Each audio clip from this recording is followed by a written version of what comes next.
আমাদের বিয়ে হয়েছে 20 বছর হয়ে গেছে। তো 20 বছর পর আমরা এই কাজটা কেন করছি, কিসের জন্য করছি জানতে হলে ভিডিওর সঙ্গে থাকতে হবে। শুভ সকাল বন্ধুরা, আশা করছি তোমরা সকলেই ভালো আছো। আমি তিথি, আমার নতুন একটা ব্লগে তোমাদের সবাইকে স্বাগত। এই মাত্র আমি পুজো পাঠ সেরে নিয়েছি, এখন বাজে ঘড়ির কাঁটায় 9টা। এখান থেকে আমার ব্লগটা শুরু হচ্ছে। তো ব্লগের সঙ্গে থাকো, দেখতে থাকো। আশা করছি আজকের ব্লগটা তোমাদের ভালোই লাগবে। তো চলো আগে সবার প্রথমে চাটাই খেয়ে নিই। তো আমি এদিকে চাটা বসিয়ে দিয়েছি। প্রত্যেক দিনের মতন আজও আমি দুদিকে দু রকমের চা বসিয়ে দিয়েছি। আর দুধ চা একদিকে, লিকার চা। মিস্ত্রি দাদাদের জন্য চা বসিয়েছি, আর এদিকে দুধ চা। দুধ চা খাওয়ার মধ্যে আছি আমি, শাশুড়ি মা, ছেলে, আর মাঝে মধ্যে রূপা একটু খায়।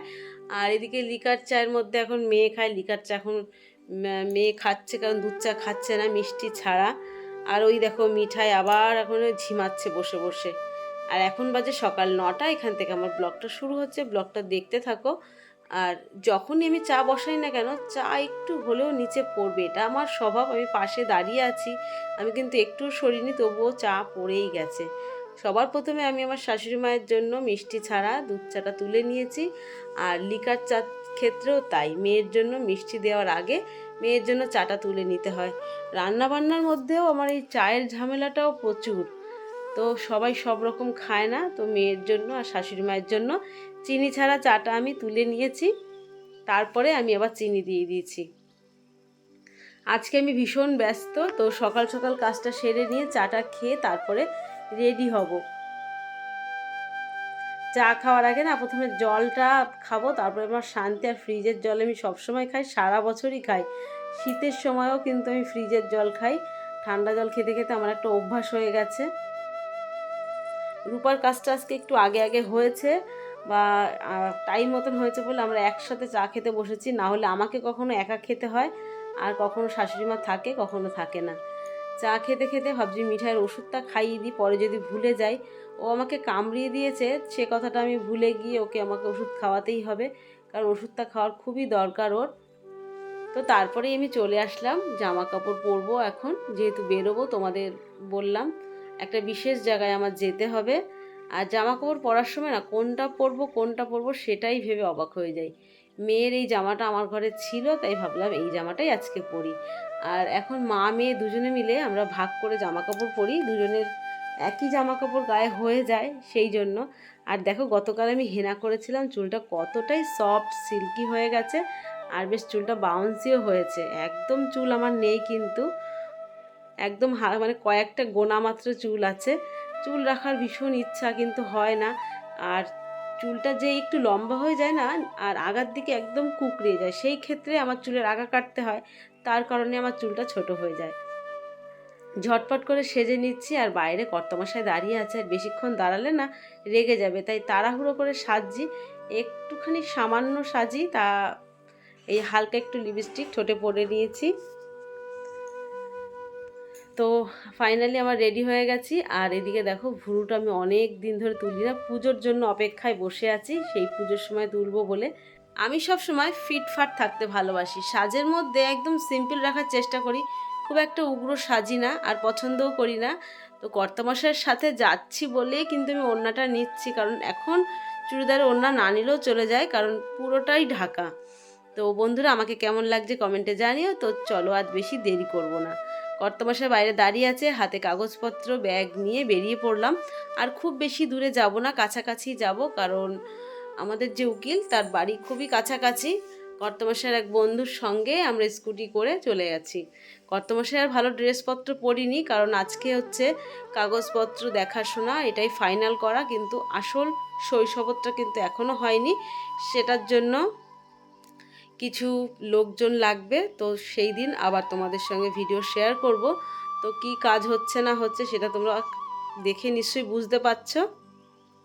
তো 20 বছর পরে এই কাজটা করতে আমরা বাধ্য হলাম। আর এটা আমরা যেহেতু 18 বছর আগে আমার বিয়ে হয়েছিল, তার কারণে ছেলের বয়সের সাথে একদম মিল খাচ্ছিল না, তার কারণে আমাদের প্রায় 2 থেকে 3 ঘন্টা সময় লেগেছিল।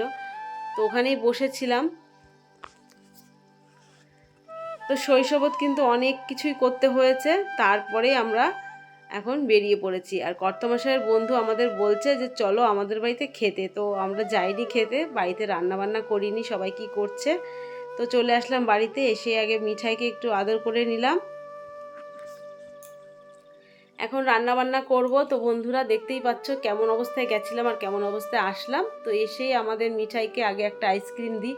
বাইরে যেখান থেকে আসি না কেন ওকে একটা খাবার দিলে পরে ও সেটা জানে যে মা কিছু একটা দেবে, তো ওকে আইসক্রিমটা দিয়ে নিচ্ছে। আর এত খিদে পেয়েছিল, শুধু ভাতটাই রান্না করে গেছিলাম। তারপরে এই ডিম ভুজিয়াটা সহজ খাবার, মানে সব থেকে সহজ, ডিম পেঁয়াজ কাঁচা লঙ্কা দিয়ে এটা ভুজিয়া মতন করে আমি ভাত মেখে নিয়েছি। কর্তামশাইকে অর্ধেক, আমি অর্ধেক দিয়ে দুজনে মিলে খেয়ে নিয়েছি।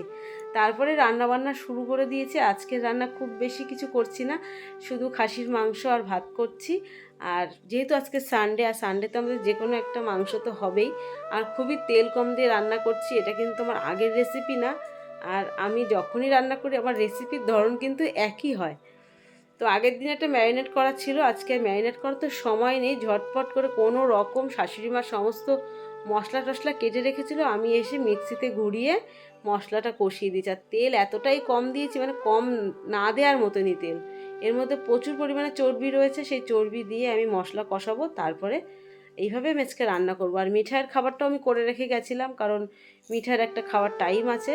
মিঠাইকে শেরুকে ওদের দিয়ে গেছিলাম। তো আজকেও কিন্তু 2 টুকরো পেঁপে দিয়েছি। আর মাংসের পেঁপে খেতে আমার বেশ ভালো লাগে, সেই কারণেই দিয়েছি। ঝটপট মাংস কষিয়ে নিয়েছি। শাশুড়ি মা আলুটাও কেটে রেখেছিল। আর মাংসতে কিন্তু এখন তেলটা বেরোয়নি, পরে কিন্তু তেল বেরোবে। তো শুধু মাংস করব, সাথে একটু তেঁতুলের টকও করে নিয়েছি, মানে করছি। আর মেয়েকে দিয়েছি একটু কষা মাংস খেতে। ও সহজে বাড়ি থাকে না, তার কারণে ওকে দেয়া হয় না। আর ও কিন্তু চায়ও না, তো আজকে হঠাৎ করে চেল। আর টকটা রান্না করছে। আমার টক হলে না মাংসও লাগে না, আমি টক ভীষণ ভালো খাই।